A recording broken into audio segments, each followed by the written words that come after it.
लोग अगर कुछ बोल रहे हैं तो पहले समझो। कोई अगर आपका मजाक उड़ाए या आप खुद को आईने में देखकर अपने चेहरे को देखकर बहुत उदास हो जाएं, लोग कह रहे हैं कि तेरे चेहरे की तो रौनक ही उड़ गई, तू तो बकवास होता जा रहा है, हर समय उदास रहता है।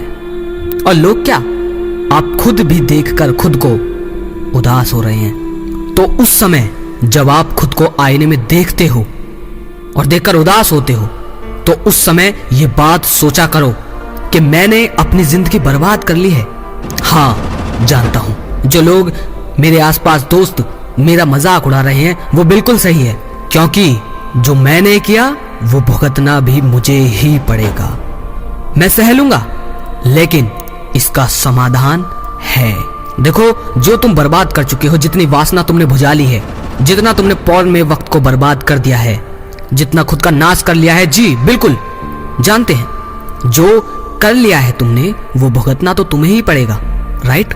जाहिर सी बात है, जो तुमने बोया है वो काटना भी तुम्हें पड़ेगा। भुगतते रहो, जो दुनिया कह रही है वो सहते रहो, और ये बात सोचते रहो कि जो मैंने किया है वो भुगतना पड़ेगा। तो भुगतते रहो और साथ के साथ अपनी समस्या का निवारण करते रहो, साथ के साथ इस वासना से आगे निकलने की कोशिश करो। जो आसपास के लोग आपसे कह रहे हैं वो गलत नहीं कह रहे। आप एक बात बताओ, जब दुनिया को अगर कोई चीज दिख रही है तो वो उसके बारे में क्यों नहीं कहेंगे? जाहिर सी बात है वो कहेंगे ही। अगर आपका चेहरा दुखी है, आप बहुत उदास रहते हो, तो दुनिया क्यों नहीं कहेगी? आसपास के दोस्त मजाक क्यों नहीं उड़ाएंगे? क्योंकि उन्हें दिख रहा है। हाँ, कुछ ऐसे लोग होते हैं जिनको दया होती है, जो दूसरे की भावना को समझते हैं, वो कहते हैं कि दोस्त क्या हुआ, या भाई, या कुछ भी, उसे सहानुभूति देते हैं, उसका मनोबल बढ़ाते हैं। पर सभी ऐसे नहीं मिलेंगे। सभी तो ऐसे मिलेंगे कि जो उन्हें दिख रहा है वो सीधा सीधा बोलेंगे, चाहे किसी को तकलीफ हो या ना हो, चाहे कोई टूटे बिखरे या आत्महत्या कर ले, उन्हें क्या फर्क पड़ता है? उन्हें जो दिख रहा है वो बोलेंगे, और वो भी सही है। तो दुनिया जो बोल रही है उसकी वजह से उदास मत हो। क्योंकि उदाहरण के लिए बताऊं तो मान के चलो कोई आदमी है जो लंगड़ा है, जिसकी टांग नहीं है, ठीक है? तो जब दुनिया उसे देखेगी तो बस कुछ % लोग ही उससे कहेंगे कि भाई कैसे हो, वरना ज्यादातर लोग ये कहेंगे कि अबे तेरी टांग कैसे टूटी, कौन सा हादसा हुआ था भाई, ये सवाल पूछेंगे, ठीक है? ऐसा ही तुम्हारे साथ कर रहे हैं। किसको क्या तकलीफ होती है उसे उनसे मतलब नहीं है। जो उन्हें दिख रहा है उस पर वो सवाल कर रहे हैं, और तुमसे भी करते हैं, लेकिन इसका मतलब ये नहीं है कि तुम मेरे भाई सुसाइड तक पहुंच जाओ।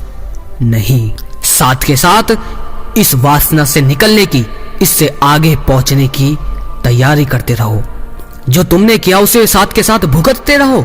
जो दुनिया कह रही है साथ के साथ मुस्कुरा कर कहो कि हाँ, जो मैंने किया उसे मैं भुगत लूंगा, और साथ के साथ उसका निवारण करते रहो। निवारण क्या है ये सब तुम्हें पता है। निवारण ये है कि अपने जीवन के पहले लक्ष्य पर ध्यान दो। आध्यात्मिकता बाद में आती है, पहले अपने जीवन का जो लक्ष्य है, अपने माँ बाप के लिए कुछ करना, अपने परिवार के लिए कुछ करना, अपने जीवन में सफलता पाना, सबसे पहले यह है कि तुम अपने पैरों पर खड़े हो जाओ। जब आप अपने जीवन के ज्यादा से ज्यादा कार्यों को लगभग पूरा कर लोगे, तब आध्यात्मिकता तुम्हें अपनानी होगी। ऐसा नहीं है कि मैं विजेता हूं, नहीं, मेरी खुद की अभी शुरुआत हुई है, लेकिन मुझे पता है कि किस वक्त पर क्या करना है। जानता हूं मेरी बातें बकवास और बोरिंग लगती हैं, लेकिन अगर किसी भी भाई को लगे कि हाँ, ये वीडियो लोगों तक जानी चाहिए और शेयर करने लायक है, तो जरूर शेयर कीजिए। अगले वीडियो में फिर मिलते हैं। जय श्री कृष्णा।